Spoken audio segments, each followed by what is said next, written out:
Hello, my name is Jonathan Green, and this is my week one assignment for Apple Programming Language.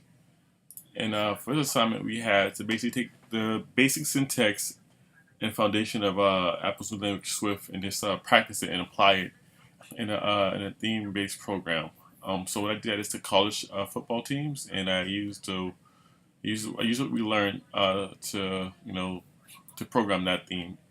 So what I basically did is I declared some global variables. We had different verb types that we needed to use. We needed to use booleans. We needed to use integers as well as floats as in strings, obviously. And then with those variables, we also had to use different variable types. Not variable. I'm sorry, not variable types. So we had to use dictionaries and arrays and as such. We also had to use for loops, nested for loops, if else conditionals. Also had to use while loops and do while loops. We had to use switch as well, which is something new dealing with Apple. We didn't do that for JavaScript. You know, basically just an or and as well. But let me go straight into the questions that we have to answer. The first one is, what did you do for your project? I already, mentioned I did a theme based on a college football team. Next one is, when would you use a for in loop? I would use a for in loop if I was just iterating through a simple array of objects like the one up here. Ranking or here with ACC and SEC, just a simple array, nothing too large, nothing because a for in loop is a good iterator to go through data and grab data from an array when it's just basic, just strings or anything like that. But dictionaries, I probably wouldn't use it because I feel more comfortable just doing regular C style loop, or if I wanted to just I just for loops just seems something you would do if you would want to do with just simple iterations, nothing more than that, nothing more complicated than that. Like not like a large complicated JSON object or something like that. Um, the next one would be explain when you will use a switch statement. A switch statement is very much like an if statement. Um, Basically, it's saying, but you're only applying it to one variable really, and then you have different cases in case that variable value were to change. Basically, so I mean that's kind of different between if statements because if statements don't really rely on just the value of the variable, it relies on the other conditions. That's why they can the conditionals. Other conditions besides just the value of the variable, you get how that variable reacts to this variable, and then just if that variable is even being called, or if it's a function if it's even being called, then this will happen. So you do in that aspect you can do more with if statements because you're not just because with the cases you're just relying on the value of that variable. But with if statements you're just relying on the conditions based upon what your actions will be after that. Though because it is a variable, this is object oriented, you can make the object anything. So that variable could, but just will be a function that goes into even more deeper code. But anyway, I will use a case in a lot of different ways. I mean, you can use a case for like video games and then different attacks.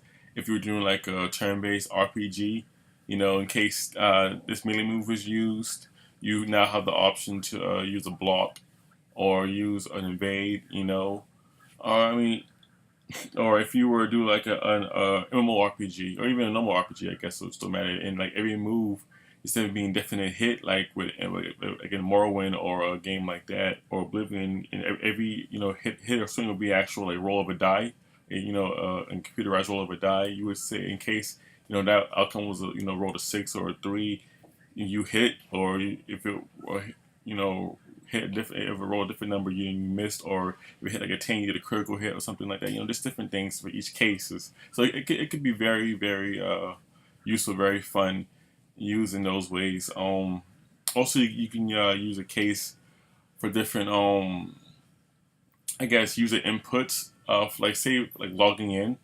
Say somebody like Netflix does this kind of thing. You can have multiple users with one Netflix account. Like, you can have a Netflix account that has a library or category of movies based on that person's preference. So you can do cases for that. Like, if this value, well, you have and login, you put the login, the person's login name in, or whatever you would use to specify what user it is, and have that value, the switch value, be waiting to receive, actual value. So, like, player or user will be empty, and then you'd be waiting for it to receive value from the person logging in with their username. And then once that happened, it based that case off of what user logged in. So in case this user logged in, this is the movie that you give them.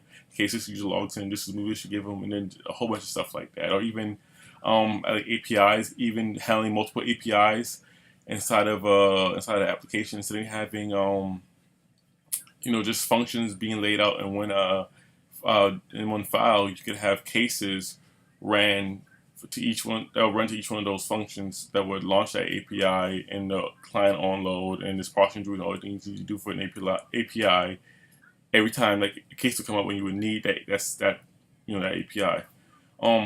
Next question is, list a few things that you think could use more clarification. Honestly, I don't see anything that would need more clarification.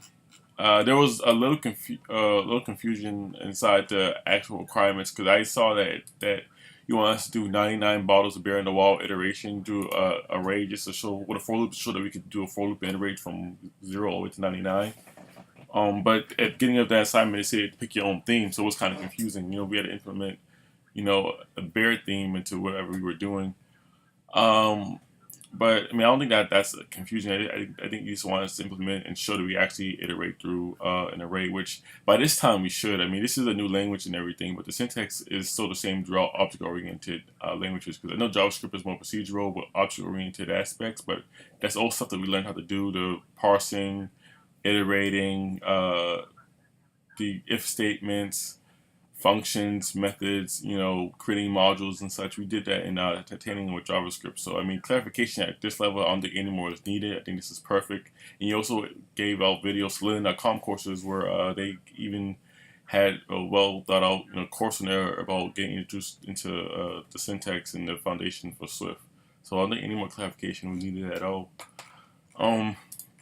Let me see. What do you think you could have done better? I definitely could have had a more consistent, I guess, theme or story. My theme was consistent, but just the flow of it, because there's no real flow of it. What I do is I have a college team based theme. I have all my variables in the beginning stated with my college teams and their conferences and such like that, and their rankings and an array from 1 to 14.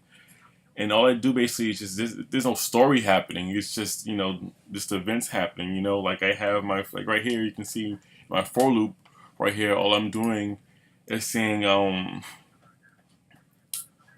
just looping through my ACC. Oh, I'm sorry, my school dictionary, grabbing my ACC abbreviation and listing all the ACC schools after that, so that it prints it out right here, so you see that I'm able to actually parse, when I partially iterate through a dictionary and grab the right information from it.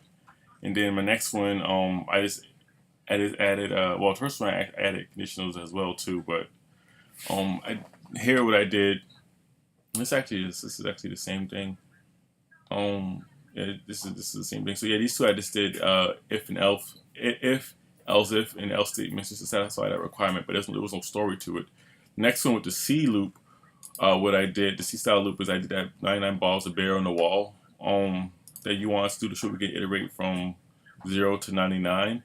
But what I did with this one is I added in an if statement to include a float, so I had a decimal number in there, so that I would add 0.5 to every number, as well as doing another iterator going from 0 to 99. So that requirement was satisfied, but also the satisfaction in completing the float requirement was there as well. And then I just made a simple if statement that if b, the variable b, which held the number of bears that that were on the wall, reached a certain number, a print line would say you're drunk, go home. So that there was an if statement in there as well, satisfying that requirement. And then after that, I just had a function, which a function was not in our requirements, but I found it easier to run that function to complete the requirements for switches, which basically had the same football theme, but in different cases, it would print out a line, uh, basically talking about the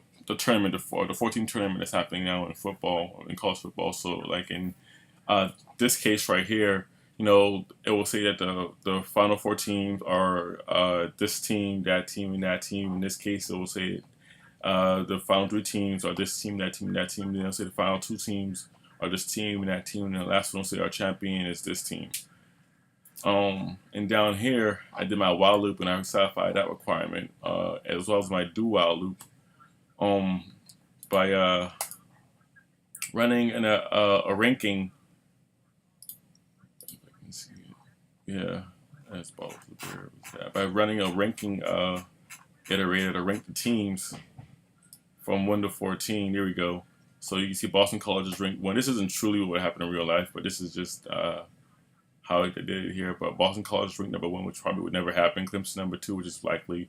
Duke is ranked number 3. That's not likely at all. Florida State is ranked number 4, which is highly unlikely because they're number 1 team. Well, they're the championships from last year, so they'll probably rank number 1. But yeah, this is just rank the teams, rank all the teams and everything with this iterator right here and this while and this do while loop.